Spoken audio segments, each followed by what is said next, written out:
Okay, so we're going to start part two, and again, keep the chat active. If you've got stuff in there that you want to discuss with one another or points you want to make, please do. I'll try and keep up with it. If you have questions as we go along, just add them to the Q&A, and I will look at them as we go along. And if there's anything that we need to answer in that moment, we will. Otherwise, we'll have a Q&A session once we're done. And certainly, if you have any questions about anything that I bring up, or you want to make points referencing them, please do, because I want this to be an interactive thing where we're all working together. Okay, so we have talked about characters. We have talked about empathy. We've talked about introduction, and these are all very, very important things. But we're going to move on to the next part of this, which is going to cover, if I can get it to go. There we go.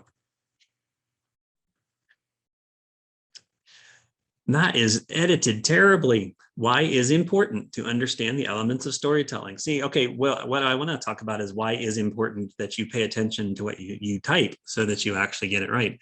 So we'll just pretend that it says it. I have no shame in making fun of myself, so no problem at all. Why is it important that you understand the elements of storytelling? So think of any time in your life when you've heard, we'll go back here. Think of any time in your life when you've heard someone talk about their day or something that happened at work or at a game or on a date, whatever it happens to be, anything at all. Just think about how they tell you that story and how that determines how much you care, how much you remember, or if you even remember it at all. So when you have a reader who is meandering through a tale, meaning the person telling, sorry. We have someone telling a story and they're meandering through a tale and they've got all the, no, wait, no, before that, or that's all right, I forgot, or, kind of like that time I went fishing, which you don't really know because you weren't there for the fishing thing.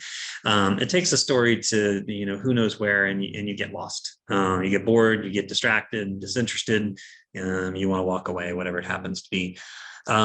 So what we want to do is to create a visual here for you. So grocery store, this is something we all have in common. We've been to a grocery store.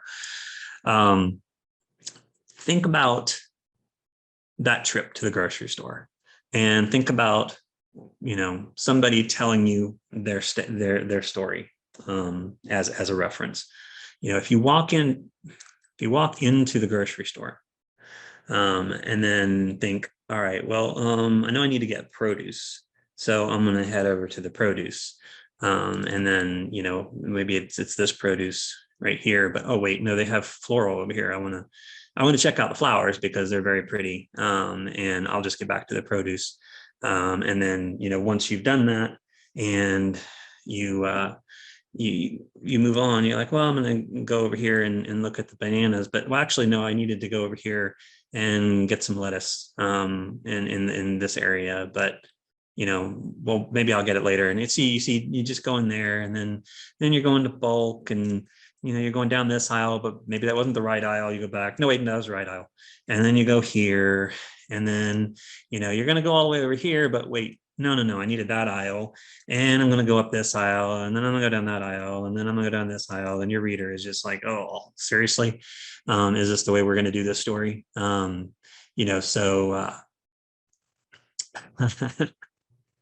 this is not the way I go through the store, Lori, but definitely there are times. But if we look at that in a different way, and we think about outline, and we think about planning, and we think about telling the story through story elements, we can come back to this and revisit the story in a much more fluid way. If we're going to go get produce, we're going to go get produce. And then we're going to go over here, and we're going to go this way, and then we're going to go up to bulk, and we're going to just work our way down and through every single aisle to make sure that every little thing is seen that's on our list, and every little thing is in our basket that needs to be there. And yes, maybe we pick up some new things along the way that we weren't expecting, but in the end, we end up with a happy reader, because they see the linear motion of your story and they are not dragged around. Like you have no idea where you're going in a story or where you're going in a store for that matter.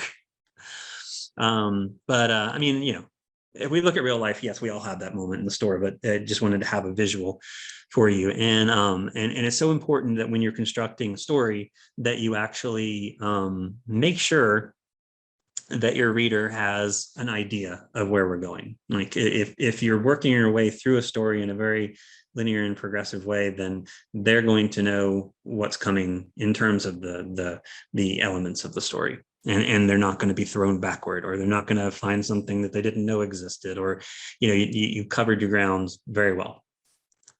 And it's just one of those things that it's a this way to that way situation. When you're creating a story, you are creating a map, and that map needs to be followed. One of the things that I have always said, and I often apply this to religion in not a negative way, but there's always more than one way home. You may have a path that leads you to where you need to be, but a road may be out, or there may be a detour, there may be an accident, there may be, you just maybe want to kill time. I don't know. Maybe there's just this more scenic route that offers more a visual stunning ride, whatever it happens to be.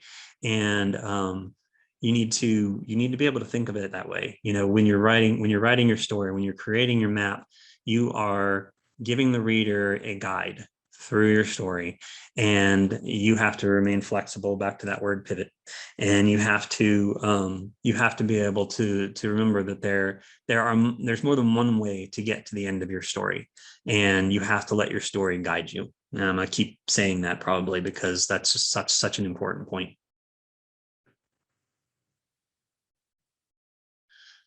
Okay, this leads us to part 2. In part 2, we are going to cover the theme, catalyst, and found family. Now, before I move on, I want to really make sure that I put this out there ahead of time, that the theme is such an important part of your story, and it is vital that you know what a theme is, and that you know what the theme is in your story. Because what's going to happen, whether you're telling your family members about the story that you're working on, or your coworkers, or your friends, or you're now talking to agents and editors and publisher representatives, you're going to get asked a question that every writer faces, and it is, what's your book about? And for most writers, this is a terrifying and nerve-wracking kind of question, because how in the world do you succinctly say what your story is about, and what does that question even mean? Well, there are 2 answers that you need to be aware of, and only 2 answers. The first is that your book is about the events that take place within your story. So the events of the story, are what your book is about. The second one is the theme of the book. And again, this is one of those things, is specifically when you're talking if you're doing face-to-face with literary agent, or if you are doing a pitch, a query, whatever it happens to be, the literary agent is going to want to know what in the world your book is about. You have to know how to answer that question, and you have to know how to answer that question quickly. So in The Weight of Ashes, the story is about a young boy who is unwilling to accept the death of his older brother, and he enlists the help of his friends to carry his brother's ashes to the witch on Spook Hill to have him resurrected. Now, this describes the events of the story. This is what happens in one sentence. This is what happens in the story. But the story is about grief and loss and the myriad ways in which we cope. And that's the theme. And why that's so important is there's two answers to that, actually. I mean, the most obvious one is that you're telling a story here, and the story has to be about something, and it's not about the characters in the events specifically. It is about something much bigger. It's about something that has to be learned, something that has to be shared, something that has to be experienced for everybody. And so like in The Weight of Ashes, for example, grief and loss are something that we all experience, and making the story about that, and having the characters cope with it in varying ways gives your reader something to connect to. They understand that, okay, this is an exploration of grief, and this is how we all get through it, or at least in this particular case, how the characters get through it. Now, another example of this is, I'll come back to it, is Harry Potter, but we'll come back to that one. So your theme is the human element that serves as the selling point of your story. Now, the inciting event is also known as the catalyst. And this is the thing that happens that brings your character to a new place. And we're going to break that down a little bit. Again, very important that this happens. And it's also very important that you do this in a specific way. Okay, from the match to the boom, the inciting event is the event that triggers a complete change in the world of your protagonist. And this is, again, very important that you have this in there. And for those of you who read Save the Cat, are aware of the story beats, and they like to talk about specific areas that these things happen in, they say that it is somewhere in the 10% portion of your novel. So if you're writing 90,000 words, it's somewhere around the 9,000. Doesn't mean you have to hit that exactly, but the point being, if we depart from Save the Cat, is that once you've gotten your introduction, once you've established who your characters are and who their world is, and why we should actually care about the character in the world, then you have your inciting event that triggers the complete change in the world of your protagonist. It happens to your character or around your character. It does not happen through their actions, because again, we're trying to establish a series of reactions to action. And the reason that's important is because the character has to learn something, the character has to work through something. There has to be, as we'll get to it later, the epiphany, where they finally realize that their unconscious misbelief is in fact wrong, and that they can do the thing they always thought they couldn't do, and that the thing that they actually wanted isn't as important as the thing that they need. And it all starts right here, and it has to happen to your character or around them. Now, it will turn the world they know upside down and propel your protagonist down an unexpected path. The upside down world, brand new world, whatever it is, there's so many different ways that this has been described before. Small or large, it initiates a seismic shift in the world. For example, getting fired, a divorce, a breakup, car accident, a death, or a literal portal into another world. These are just some examples of things that happen to your character, to your protagonist. Nobody's going to set out, not going to be an interesting story unless, I guess it could be, but to intentionally get yourself fired, I suppose that would still be an inciting event, but it has to have started. The inciting event would be before that would cause them to decide to do that.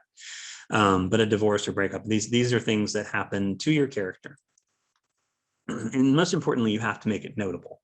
It has to be big. It has to be something that is, go back to that word seismic. It has to be something the reader goes, oh, okay, things just got real. Things just changed. Again, I will say, if you're worried about how to make it notable, I always advise over overwriting, over describing, overdoing whatever you have to do, and then coming back and scaling it back if it needs to be. If you went on about it too long, what I mean by that is, and this was something that was given to me by a writer and mentor of mine, and I understood it so much better when he said it this way, because he said you have a tendency to ramble or to overwrite or to do this or do that. You need to be quicker and more concise about it. And you need to be able to see how much detail needs to be in there. So after you've written it, you need to think about the construction of a home and two boards coming together, and how many nails does it take to bring those boards together. He said, because right now you're putting about 10 or 12 there when you only need 4. And when you see that you've got way more in there that you need to have in there, then you can then scale it back. But in your initial drafts, I highly recommend that you go ahead and get way more detail in there than is possible. Daniel, you asked, doesn't it need to surprise the main character as much as the reader? I think, it should, because again, you're wanting to create something where the readers, the character is the gateway to the world. And so what the character is experiencing, you want your reader to experience. The only situations where that may get a little muddy is when you're dealing with multiple POVs, and maybe a character that you've been in before has sort of indicated that this thing is about to happen. So maybe the reader would be more aware of it, but then, in that moment, you would want the reader to be hoping that the character sees it and gets away from it. Or you're going to want to make sure you don't have that outed, so that if you want the reader to be surprised, that they actually are. And so, yeah. Disney always kills their parents. What is that about? Yeah, I know, right? But it's an inciting event, and that's important. Whatever it happens to be, Disney I guess they just decided that orphans don't just happen. You have to actually be really sad about it in the beginning, and which is, again, trying to create an emotional connection to that main protagonist. And Bambi, I mean, we care way more about Bambi because of what happens to Bambi and his family than if we just started with Bambi and there's a backstory that we have to understand. So some examples of this in Harry Potter and the Sorcerer's Stone, the inciting event is the letters arriving from Hogwarts. Now, this is a drawn out scene in our series of events in the books, but in the movie, it's done pretty quickly because movies. But this is the moment when Harry's life, as he knew it, as the boy who lived under the stairs and was hated by his adopted family or somewhat adopted family, and has no friends and is wearing hand-me-down clothes, where these letters arrive addressed to him and tell him that he is eligible to be enrolled in a school of witchcraft and wizardry. It is the fundamental moment or series of moments that changes Harry's life forever and turns his world entirely upside down. And again, she spared nothing. There are letters coming all over the place. It was big, it was notable, it was visual, and movie aside, she really spelled it out well in the books.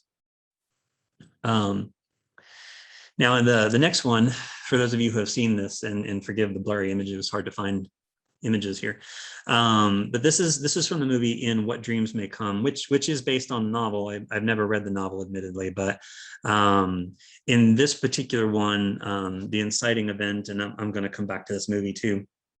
In this particular one, the inciting event is when a car accident takes the life of our protagonist. And again, it is something that he's in the course of action and reacting to the action that is happening, and something happens that takes his life. And then if we come back to the 40-year-old virgin, it is when Andy's friends learn that he has never had sex before, because until this moment right here, he was living a perfectly happy and peaceful life with his toy collections, in his apartment by himself, in his job that he didn't need to advance any further to survive in, with his friends that he had. And he didn't need nor expect it to change. Did he want it? Sure, obviously he would want it to change, but he didn't at this point need it. And that's the important takeaway there. So this is a moment where he just says something and they realize that he has never had sex before, and his entire world turns upside down. Okay, so we're going to get back to the concept of reaction to action. Again, another very critical thing that you have to remember with your characters, that everything that they're doing is a reaction to something else that is happening in the story. It doesn't mean that they can't be doing their own things, and we'll talk about that as well. But even in those moments where they're choosing to do their own things, there is a reaction to their action. And so whether it's happening to your character or from the actions of your character, there is this constant movement of reaction to action. So with every new action in your protagonist story, a reaction fallout must follow.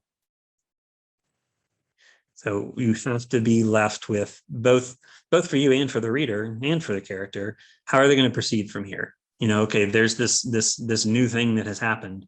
In Save the Cat, they do reference catalyst both as the inciting event and also as the series of things that continues to happen throughout the story, and that you get the catalyst and then the debate. So there's this action that happens and the reaction, the debate to it. And each one of them has to kind of leave you like, okay, well, where do we go from here? Because this is new.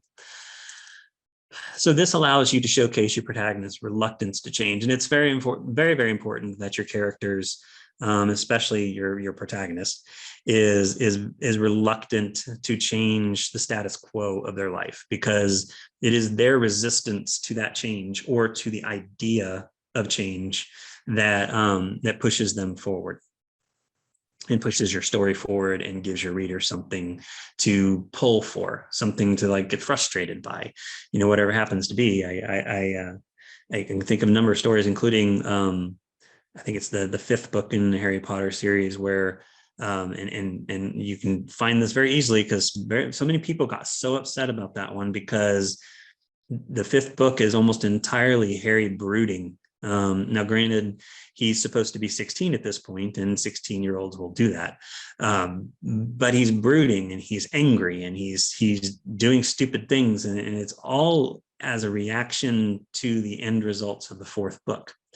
And again, she did a fabulous job in that situation of going ahead and making this very, very likable character unlikable for most of a book because of the way he was reacting to it.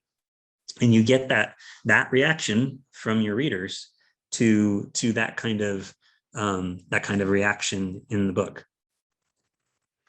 So you have this lingering question as we go through this: are they going to prepare for the change, or are they going to fight it?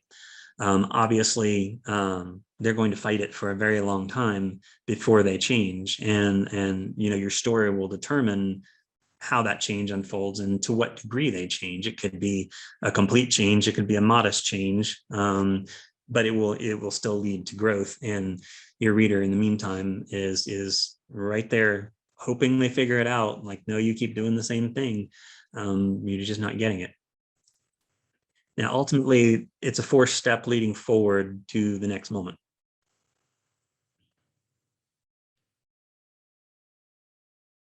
So, going back to Harry Potter and the Sorcerer's Stone, we established that the inciting event was the letters.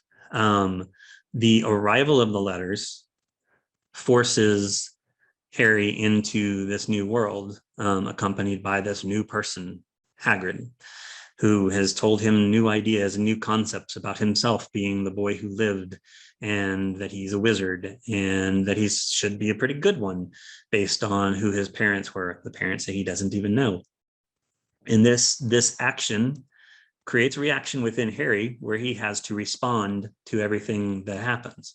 You have the the meeting of Hagrid and the going through Diagon Alley, where, okay, the action of taking him there, he now needs to react to what it's like. And this is where using physical description and the language, the way the dialogue works and stuff like that shows his reaction. And you can on occasion throw in what he might be thinking, as long as it comes with some other description of what he's doing. So you have Diagon Alley, and everything he's reacting to, he's amazed, he's in wonder, he's in awe of this new world. And then from there, he's taken to Hogwarts, this huge magical castle, so unlike the world that he came from. And it's such a wonder and such a mystery, and yet it's also full of annoying things like Draco Malfoy, where Harry is, after meeting some friends, is put in a position of having to stand up to this bully, thereby creating the protagonist-antagonist relationship that carries on through the entire series. It gives you, in that little brief moment where he stands up to Draco, this understanding that, okay, so he's not a pushover. You know, he's going to stand up for those he cares about, and probably because he's spent his entire life alone and wishes he had had the same thing. From there, you get the Sorting Hat, and the Sorting Hat puts him into Gryffindor. And again, this is another moment where you get into the mind of Harry, not through his thoughts, but through his actual voice, where he is telling the hat not to put him in Slytherin. And he has this exchange with the hat because he doesn't want to be put into a house where there's been dark wizards that have come out of it. He doesn't want to be a dark character. He's actually afraid of being dark, and so he wants to be in the house that is better for his goodness.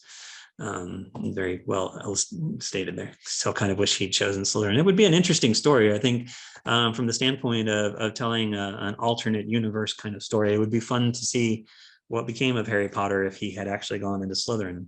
But she established very many things right here, and not the least of which is that we are the architects of our own choices. And he chooses he wants to be in Gryffindor, and that is where he ends up. So the one thing that this moment leads us to, again, pushing Harry forward, pushing him to the next phase, is the concept, get a screen out of the way, a found family. If you have heard this phrase before, then obviously you know what I'm talking about. If you've never heard found family before, this is something that's going to happen in every single story. It may be one person, it may be more, but your protagonist absolutely needs to find their way through this new world or new existence, and needs a cadre of friends that become his family or her family to help them get through. For instance, with Harry, it's obviously Ron and Hermione, and to a lesser degree, his Gryffindor housemates of Neville and Seamus and others. And you know, it's a sort of slow build with all the other characters, but you know, he meets Ron on the train to Hogwarts, and really ends up meeting Hermione for the first time in Thrones in Gryffindor. And so this is where the relationship between these new friends begins to build, and not without its own struggle. New relationships are always a struggle in these kind of stories, because you know, you may have the easy one like Ron, and then you're going to have the other one that's a little more difficult, which is Hermione. And in this case, we're talking about kids, and so that dynamic is very different than it would be with a found family of adults. But speaking of kids, you know, and the fact that it takes a village to do these things. Where's that? Oh, okay, we'll get to that in a second. So forced onto an unfamiliar path, your protagonist finds or builds upon a relationship or relationships with one or more close allies. And through the journey, they will be the sounding board, the check on decisions, the comparison, and the assistance, whether it's forced or not, they need to push forward. And as we get back into the 40-year-old virgin, you're going to see that assistance from your found family may not always be the best thing for the character, but it still pushes them forward. They even do, the found family will even do some of the heavy lifting or fill in with skills or knowledge. Obviously, we go back to Harry Potter. Hermione was a huge help with her brain, and Ron was a huge help to Harry just from friendship and support. And then when you get toward the end of it, they each had their own part in trying to help Harry finish the job of finding the Sorcerer's Stone. As the story unfolds, your found family is going to become more than they were. They are, in fact, the family the protagonist needs to finally change. And in going back to Harry Potter, they are the family he never had, which is a very important thing as well. They also do change too, because they are characters, and you need to remember that all of your characters have to change to some degree. Obviously, we're focusing on the protagonist. In a series like Harry Potter, the characters are going through so many books that you definitely have to be able to have change there. But if we're just talking about standalone novels right now, your secondary characters still have to change too, and through that change, they are all, this found family of your protagonist, they are all carrying each other to the inevitable change that the story is leading us to. Now, some examples in Stand By Me. Though Gordy is the writer, Gordy being the character played by Wil Wheaton in this case, though he is the writer reflecting on the adventures, on this adventure of going to look for and finding this dead body, each of these kids would not have made it forward without the other. As simple as the journey seemed, they needed one another to be able to get there, because each one of them came with their own conscious desires and their own unconscious misbeliefs, and they each had to face the realities of both. And it took this found family, it took this group of kids going together on this journey to be able to get them to this point where they had grown, where they had become more. They couldn't have done it themselves. And though there's always this moment with your protagonist where they do have to go it alone away from their found family, the journey with the found family is what actually helps them all change. It even happens in the 40-year-old virgin, where though Andy's friends are not the kind of people whose advice he should be taking, you begin to see that they are going through things of their own, and they have their own conscious desires and unconscious misbeliefs that have to be that are resolved by the time they reach the end of the story. Now, in another popular one, Star Wars, I think we could all agree that Luke would not have blown up the Death Star without Han and Leia. Would not have happened. Luke would have probably never even left his home planet without Han, and it took all three of them to actually blow up the Death Star, and they all played a pivotal role in that. Even though it was Luke that did the action, even though it was Luke in the end that had to take it on by himself, he was still bailed out in the end by Han, and this wouldn't have been resolved without it. I think you're probably going to see some of the movies that I enjoy watching, but The Hitchhiker's Guide to the Galaxy is another one. Yes, I am a huge Douglas Adams fan, and this story, silly as it was in many ways, it really, really hammers home the elements of storytelling in a very compelling way. And Arthur Dent, who is our lead character, he needed his friend that he thought was just a friend but turned out to be an alien, Ford Prefect. Otherwise, he would have never escaped the Earth. And for those of you who may want to read it and who haven't, I'm not going to spoil things, but he certainly would have left the Earth without Ford, and he certainly wouldn't have gotten through the next phase of his journey without the friend that he made in President of the Universe, Zaphod Beeblebrox, or an Earth girl that he thought he had known, or they had known before, that he thought had disappeared, Trillian. But they're all unique, much like Stand By Me, much like Star Wars, Harry Potter, whatever it happens to be. They're all very unique characters when looked at individually, and they're always thrown together into a journey. It really honestly could be, the journey could just be finding a love. It could be, you could be writing a romance, you could be writing a memoir, you could be writing mystery, sci-fi. It doesn't really matter. These elements of storytelling all still apply. And whatever it happens to be, they need to actually be able to work together to get where they need to be, and would not have gotten there without one another. Okay. Yeah, we doing on time? We're doing fine. All right, so let's go back to the 40-year-old virgin.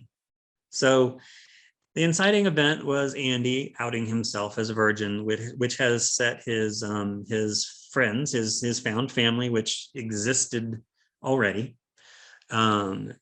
David, Jay, and Cal, and they are the ones that are responsible for carrying him through the reaction phase of the inciting event.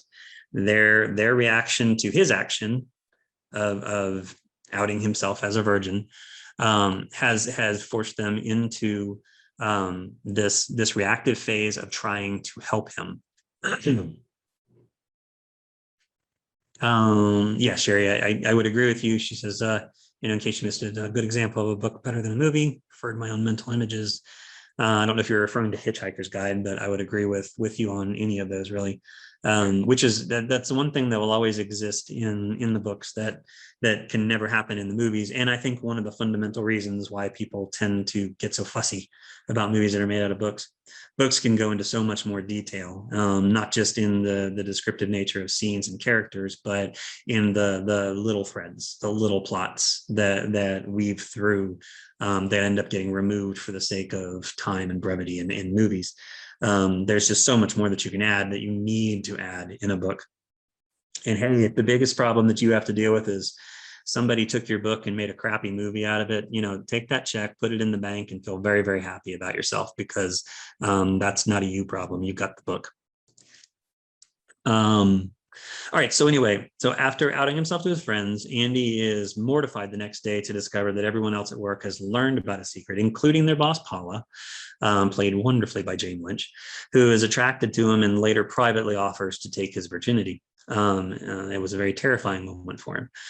He almost quits work in humiliation before David consoles him and recommends trying to rectify this problem, to actually have sex. David, Jay, and Cal become determined to help Andy achieve this. They all give differing advice on how to interact with women. So an element that we're going to return to in later is the dynamics that you need for your protagonist to ultimately finish the job. And that's going to be tackling the hook to your story, what a B story is and why it's important, and the inevitable closing in of the internal struggle and of the bad guys. Just a reminder that when we get through the questions portion here, lunch break is going to be now till 1:30. And you've got the link to the regular Zoom where you can join for chat or others eat. I mentioned this earlier, slight change, part 3 will now open at 1:45. Well, we'll start at 1:45. I'll actually open the room by 1:40. And now we're going to go into our questions. Let's stop that. All right. Anybody have any questions? Because I'm going to just start chatting otherwise.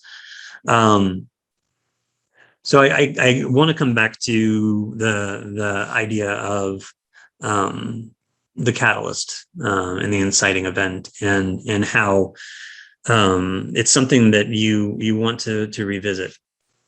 You have to have that big moment where the writer is your character, where your character is faced with this monumental change that puts them into another world. But you also have to remember, you have to keep that concept of the catalyst in mind as you're moving forward, because when I talk about reaction to action in its own sense, every single time that you are doing something that creates this need for a reaction, it's happening because of a little tiny catalyst, little tiny thing that has reared its ugly head, and it's happened to your character. Think of the general storyline of a rom-com about. I use this example in a recent storytelling thing I did at one of the Gwinnett branches of the library.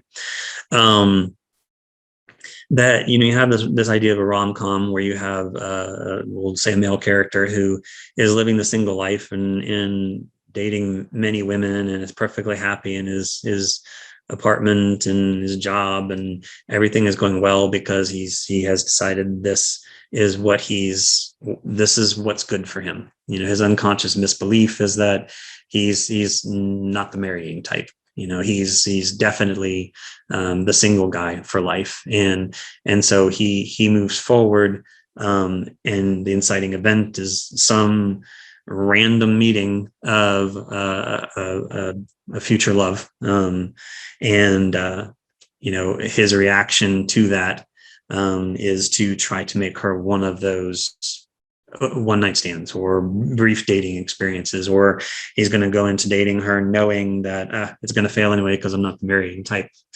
And throughout the next phase, there's going to be all these little moments that happen that put his conscious misbelief at the forefront. It has to be profound enough that he has to notice it. It has to be a roadblock. It has to be something that has gotten in his path, that forces him to face this terrible, terrible idea that he could actually meet somebody and get married.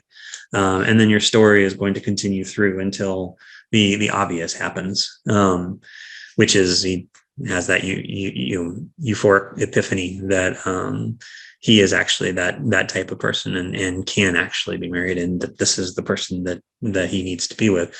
But he's not going to get there without having to have the literal anchor dropped on his foot repeatedly. So one question: do you start each book knowing what your theme will be, or mostly the actions of your book will be about? So yeah. That way. I think that varies from book to book. Most often, if you're doing the work you need to do to build out your protagonist and really getting to understand the conscious desires or the unconscious misbeliefs, I think you begin to see the theme, because the theme is going to involve those facets of your character. In The Weight of Ashes, Mark, the lead character, he wants his brother back. He doesn't want his brother to be dead. His desire is to have his brother resurrected. His misbelief, his unconscious misbelief, is that he cannot function alone. And so those are the motivating factors that drive him forward. And I knew that. And so it became very obvious that the theme was dealing with grief, and whether he succeeds in bringing his brother back or whether he fails in bringing his brother back is not relevant to the theme, because that's what drives him. That's his motivation. And I think you can find a bunch of little themes that come up through the story. I was doing my interview recently with Patty Callahan Henry, and she was talking about one of the themes and it takes back to friendship and power of friendship.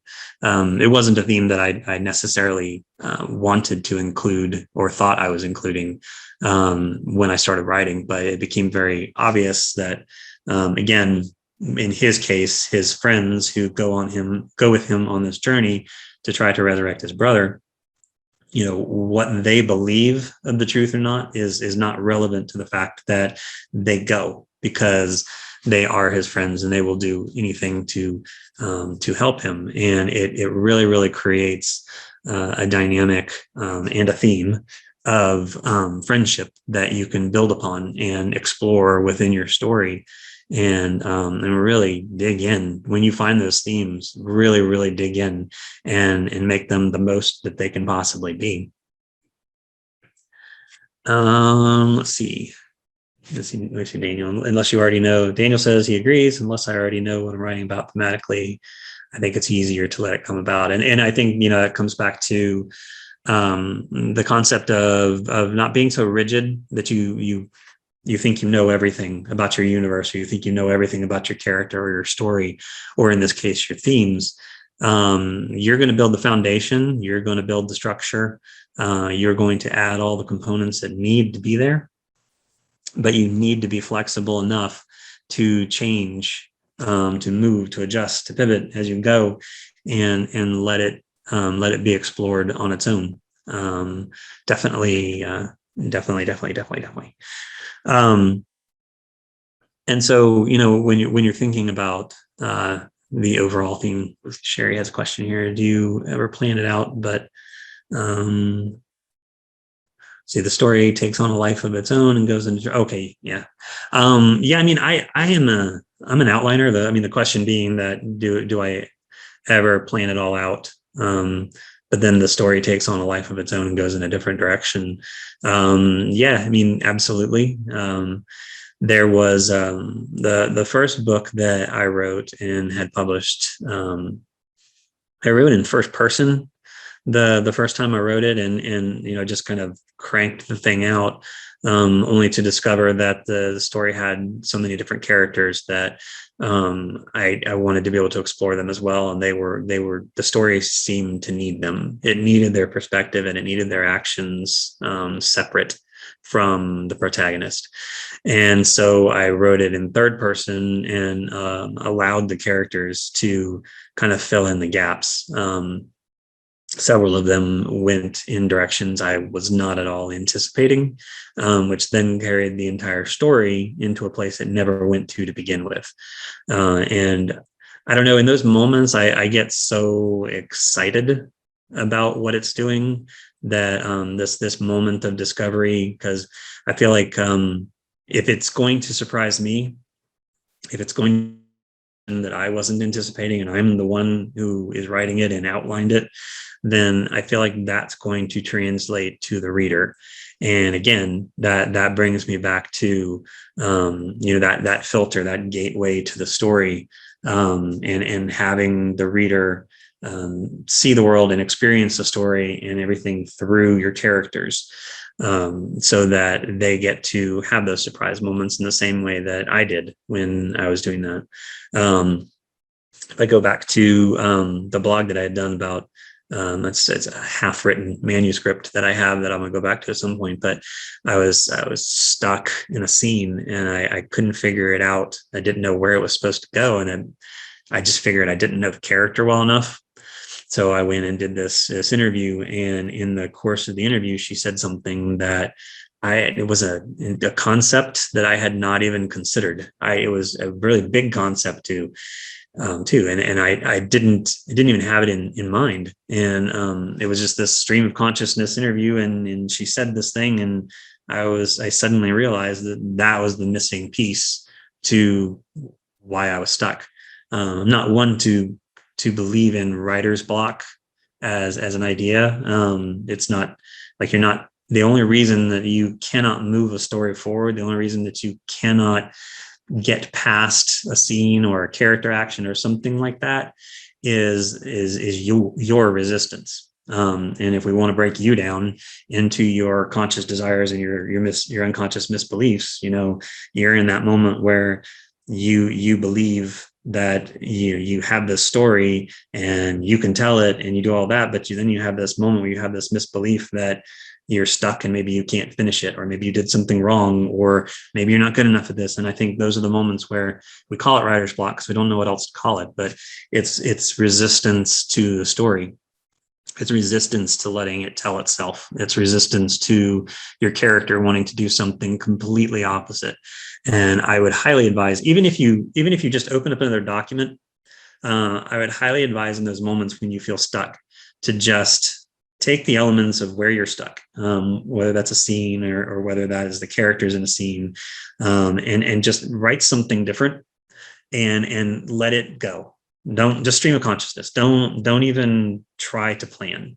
Just if you know your characters well enough, they're going to guide you forward. They're going to say things because that's their nature. And it may be total crap. It really may be, but it may also help you understand better where you need to go, where it wants to go. Where you need to go is out of the way, but where the story wants to go, where the characters want to go, and definitely, if you don't feel completely nutso doing it, because I don't, interview your characters. You're going to find out at the very least whether or not you know enough about them. It doesn't have to be anything long. It can just be sort of generalized interview, and then ask some question and just answer it. Just let them answer it.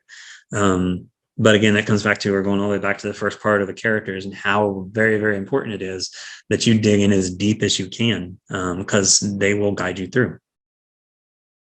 Any other questions? Because there's so many different elements that I always have to skip over in things like this, because there's just so much. One day still isn't even enough. There's so much to storytelling. I will say that the reason that for me storytelling is so important is because when I started Broadleaf, the fundamental mission for me was to help writers learn how to write well, and it was like the actual nuts and bolts of writing, because that's important. You need to know how to do it, and on top of that, it benefits you in your life, whether that's professionally or personally. It benefits you beyond just your pursuit of publication. But the more that I explored writing, the more that I began to understand that it just begins and ends with storytelling. It begins and ends with all of these components that make a story. And you can, there are a number of books that have done very well as great stories that weren't the best written things in the world. I will never tell you that you should shirk your quest to learn how to write well, because that's an ongoing thing that never ends. But storytelling is vital. I mean, you can write a less than perfectly written book with a fantastic story and get it published, but you're not ever going to be able to write a very well written book that has a story to it, because what the agents and editors, they're going to look at your writing. They're going to look at whether or not they can work with you on that one. Same with editors. But what is going to make them want to read your manuscript and represent you, or editors to purchase your book or to work with you, is that story. It's going to be the thing that draws them in. We're long past the days where people are drawn into book based on the quality of the writing. Like I said, we live in a very visual world, a very storytelling driven world. I mean, even Instagram is a storytelling platform. And that's what readers want. They want the visuals. They want all of these components of storytelling. So whether you're doing it here or moving on beyond me to read other books or to learn from other people, continue to learn more and more about story, because it will help you when you're watching movies, or when you're reading other books. You'll begin to see these things pop up, and you'll begin to understand them just a little bit better. Any